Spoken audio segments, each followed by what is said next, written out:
Let's look at how you can transfer your drawing to the watercolor paper. I created my drawing on tracing paper. This is helpful if you would need to revisit the drawing during the painting. To decide the size of the drawing, I used a mat as a guide. This is a standard mat that you can find in area stores where I live.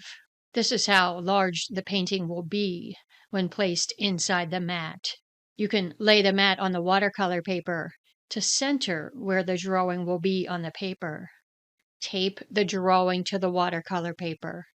To transfer the drawing to the watercolor paper, I'll use a piece of graphite transfer paper. The darker side of the paper is placed down, facing the watercolor paper. Place the transfer paper underneath your drawing, and I'll use a mechanical pencil to trace the drawing onto the watercolor paper.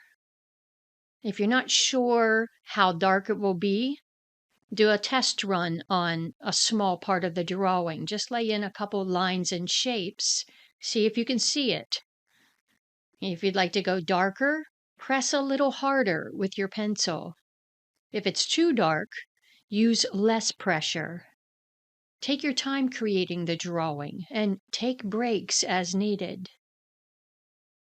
You want the drawing to be just dark enough that you can use it as a guide during the painting.